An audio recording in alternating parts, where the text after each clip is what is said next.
Bismillahirrahmanirrahim. Once again, welcome in the second part of the lecture. In first part of lecture, we have discussed and defined the concept of measurement, evaluation and assessment. And we have also discussed the difference between measurement and evaluation as well as measurement and assessment. In second part of lecture, we will discuss in detail about assessment and what is educational assessment and different types of the assessment. We have already defined that assessment is any of a variety of procedures used to obtain information about student performance. It means assessment answer the question how well does the individual perform, how well does a student perform. It's mean assessment हमें सिर्फ quantity के बारे में नहीं बताता, quality के बारे में बताता है. कितनी बेहतर परफॉर्मेंस है, क्वालिटी कितनी बेहतर है, जो अचीवमेंट हुआ है क्या वो इफेक्टिव भी है या इफेक्टिव नहीं है. You can say assessment involve the interpretation of measuring data. जो हमने डाटा मेजरमेंट के जरिए हासिल किया, जो न्यूमेरिकल डिस्क्रिप्शन हुई है, उसको इंटरप्रेट करता है. और ये जो डाटा है जरूरी नहीं मेजरमेंट की बुनियाद पर हो, नॉन मेजरिंग इंस्ट्रूमेंट्स के जरिए भी हम इसको हासिल कर सकते हैं. इसमें डाटा में भी मेजरमेंट डाटा और non measurement data, qualitative data. It makes sense of the data collected on the student performance. Assessment is process whereby one attempt to measure the quality and quantity of the learning and teaching using various assessment techniques. Very comprehensive definition. It means with using different assessment techniques, we measure qualitative as well as quantitative data and give the clear picture about the phenomenon. Assessment is a process by which information is obtained related to some known objective or goals. हम ये देखते हैं कि वो objective कितना achieve हुआ है, वो गोल कितना अचीव हुआ है, और वो जो अचीव हुआ है क्या वो इफेक्टिव भी है, उसकी इफेक्टिवनेस क्या है. Achievement is a broad term that include testing.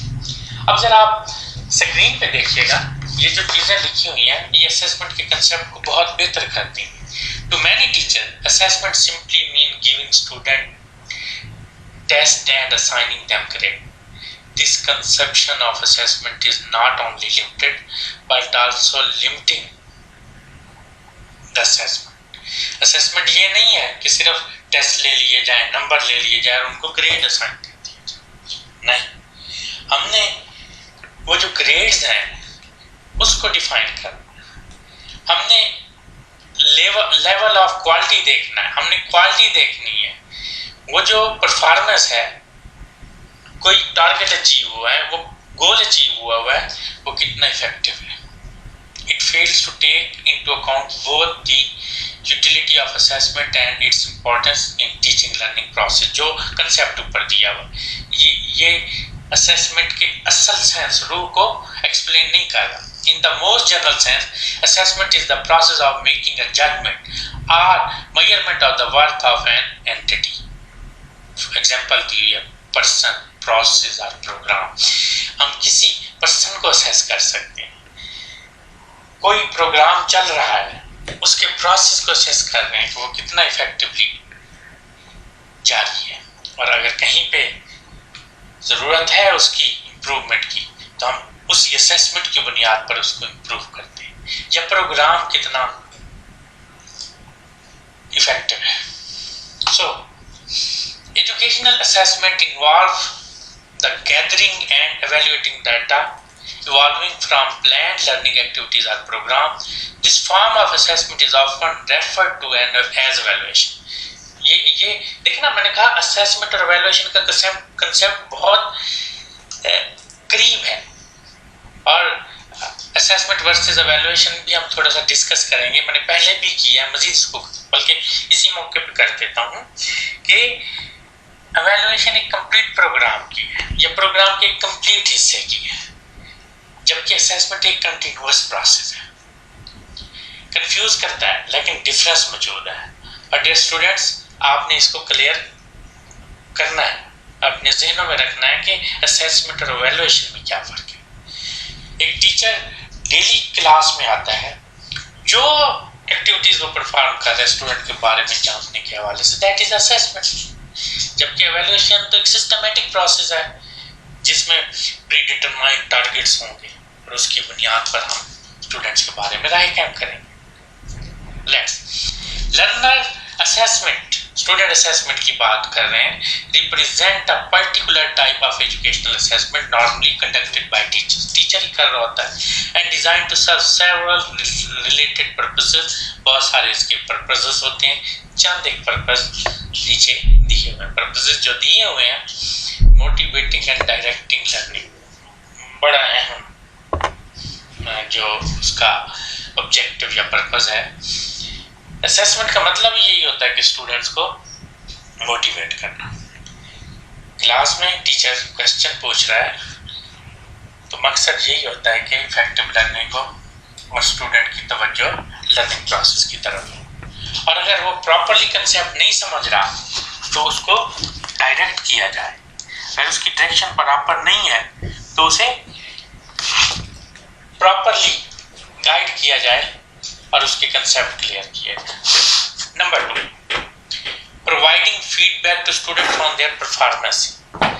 Student को इंफॉर्मेशन दी जाती है कि क्या लर्निंग प्रोसेस हो रहा है, वो लर्निंग ऑब्जेक्टिव अचीव भी कर रहा है या नहीं कर रहा, गोल्स और objective of the lesson and subject are achieving or not.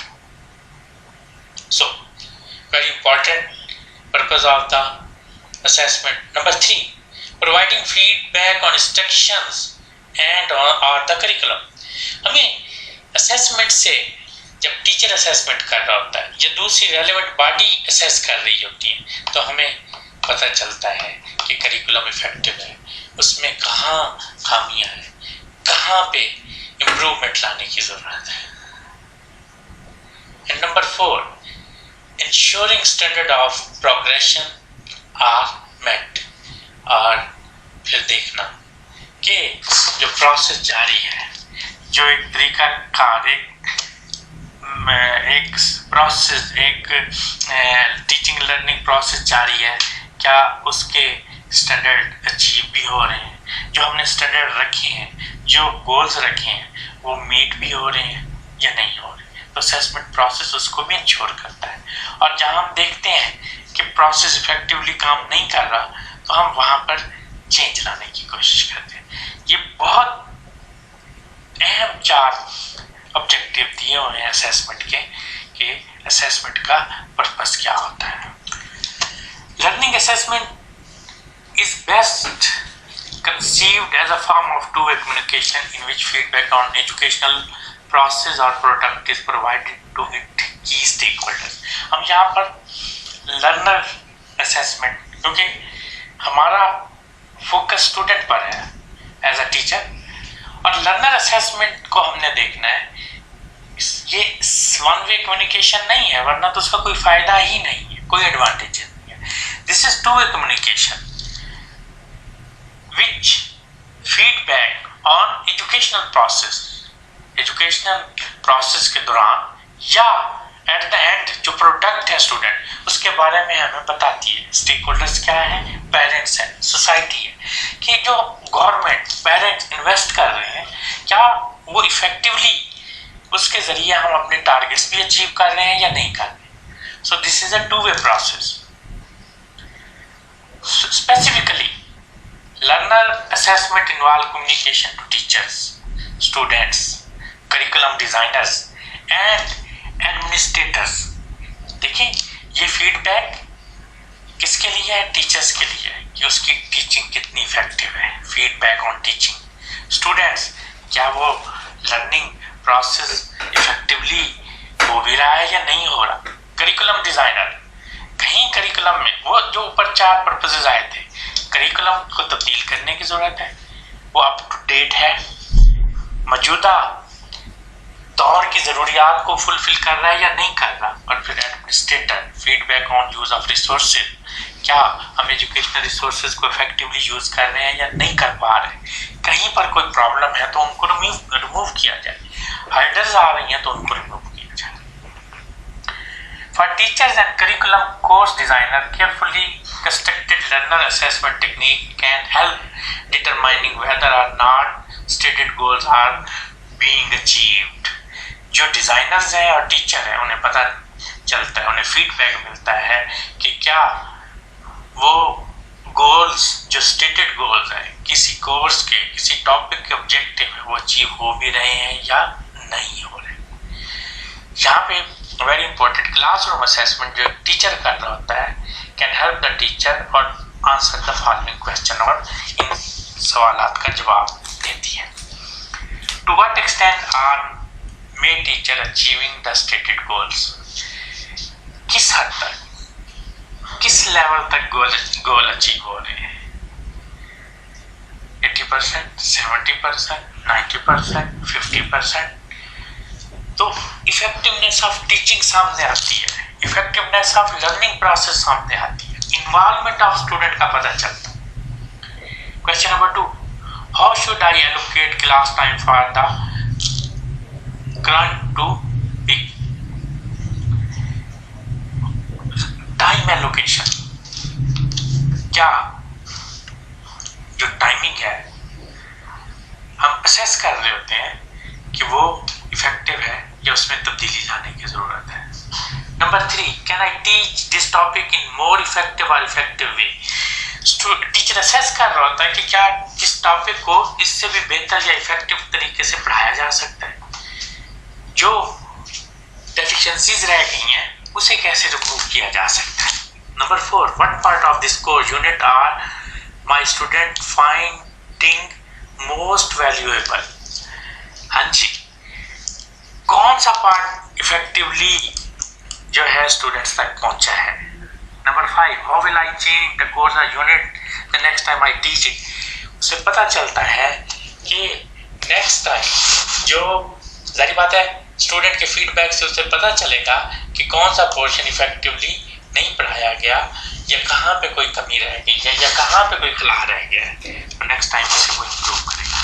Which grade do I assign my student, और वो इसी असेसमेंट की बुनियाद पर ग्रुपिंग करता है स्टूडेंट्स को, और एक अच्छा टीचर इफेक्टिवली टीच करते हुए मुख्तलिफ ग्रुप बना देता है, और जो एक तरह की सलाहियतों की और एबिलिटी के स्टूडेंट्स होते हैं उन्हें एक ग्रुप में रखता है। और अब स्टूडेंट के लिए असेसमेंट कैसे इफेक्टिव है, learner assessment answer a different set of question, do I know what my strategy is most important, वो उसे इस सवाल का जवाब मिलता है कि उसके टीचर के मुताबिक कौन सी चीज सबसे अहम है, very very important. Number 2, am I mastering the course content, क्या कोर्स कंटेंट पे मुझे महारत हासिल हो रही है, मेरे कंसेप्ट क्लियर हो रहे हैं। How can I improve the way I study in this course, और मैं कैसे अपनी डेफिशिएंसीज को कमियों को इम्प्रूव कर सकता हूँ, और what grade am I earning in this course, और उसे पता चलता है कि वो ग्रेड जो उसे मिले हैं उसकी परफॉर्मेंस क्या है, वो किस लेवल पर है।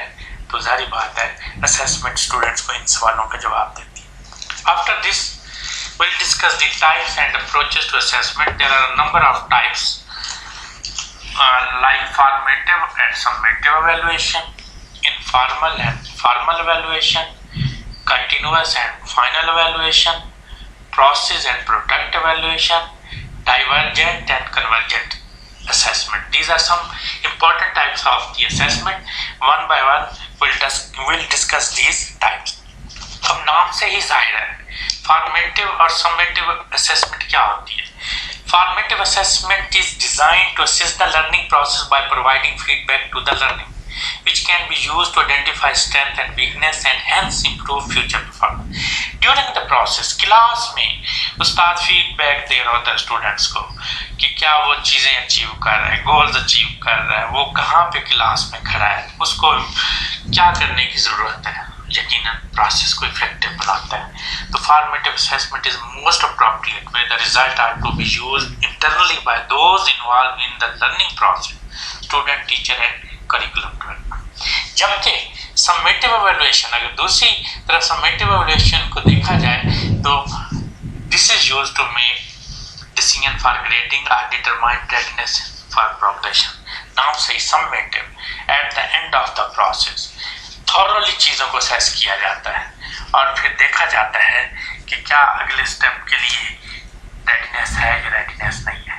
Typically summative assessment occurs at the end of an educational activity and is designed to judge the learner overall performance. जैसे मैंने कहा आफ्टर द प्रोसेस कंप्लीशन उसे प्रमोट करना है at the end of the year. This is summative assessment. In addition to providing the basis for grade assignment, summative assessment is used to communicate student abilities to the stakeholder, administrator and employers, parents, और उन्हें बताया जाता है, उन्हें convey किया जाता है। So, summative evaluation is at the end of the process.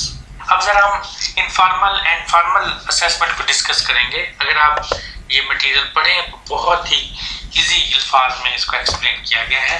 नाम से जाहिर है प्रॉपर वे में डिटरमाइन किया होता है, इसकी बुनियाद पर प्रमोशन कर ये एग्जाम होना है, that is called informal assessment.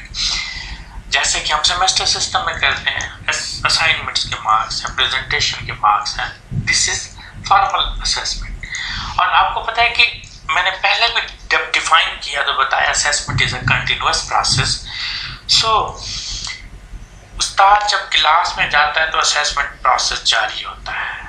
वो स्टूडेंट की बैठने के स्टाइल, स्टूडेंट्स का discipline in class, students behaviour in class, student participation in lesson, student questioning, all these things are a part of informal assessment, जो जारी रहता है और कंटिन्यूअस प्रोसेस है। और इसको अगर हम रीड करें तो हमारे कंसेप्ट मजीद बेहतर हो जाएंगे। With informal assessment judgements are integrated with other task, for example lecture feedback on the answer to a question और preceptor feedback provide while performing a bedside procedure. Informal assessment is most often used to provide formative feedback.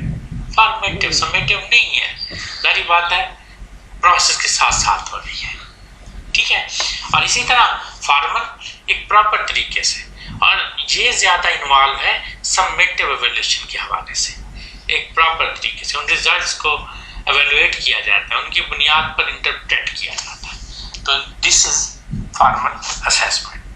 अब हम continuous and final assessment को discuss करेंगे। अगर आप इनका concept देखें तो बिल्कुल सेम ही है जो कि आप समेटिव एंड फॉर्मेटिव असेसमेंट के हवाले से देखते हैं। कंटिन्यूअस ड्यूरिंग द प्रोसेस जो असेसमेंट होती है उसे हम कंटिन्यूअस असेसमेंट कहते हैं, और at the end final assessment that take place only at the end of the learning activity. It is most appropriate when learning can only be assessed as a complete whole rather than as a parts.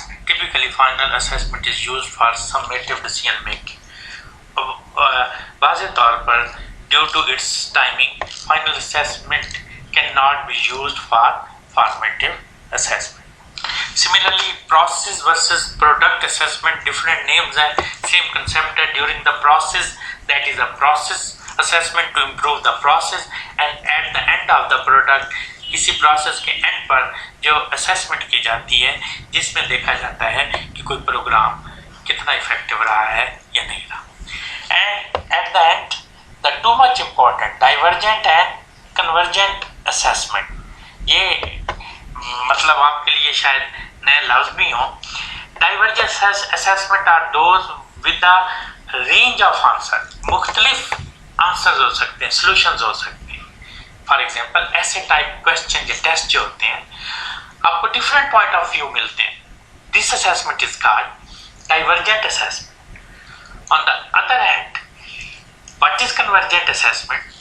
Convergent assessment one correct response.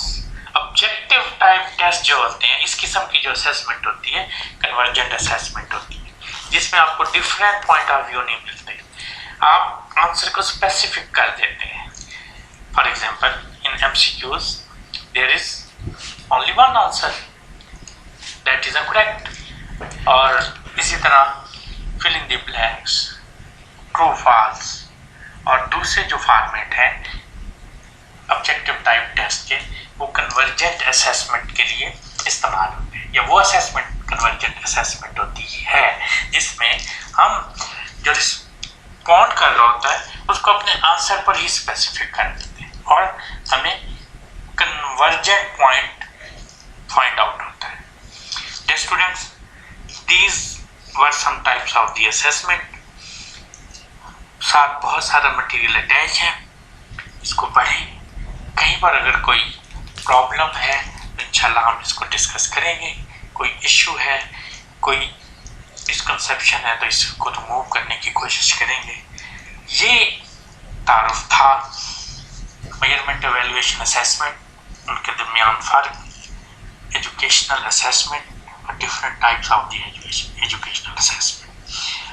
उम्मीद है आपको बहुत सारी चीज़ें, बहुत सारे concept clear हुए होंगे। At the end, I am thankful for your patience. Thank you very much. Students, एक और चीज़ जो मैं आपके साथ डिस्कस करूँगा in the third part of the lecture, वो एक टेबल में आपको दिखाऊंगा जिससे इंशाल्लाह ताला आपको असेसमेंट और एवेल्युएशन का जो फ़र्क है बहुत बेहतर हो जाएगा। You can differentiate assessment and evaluation in very good manner through this table. So see the third part of the lecture.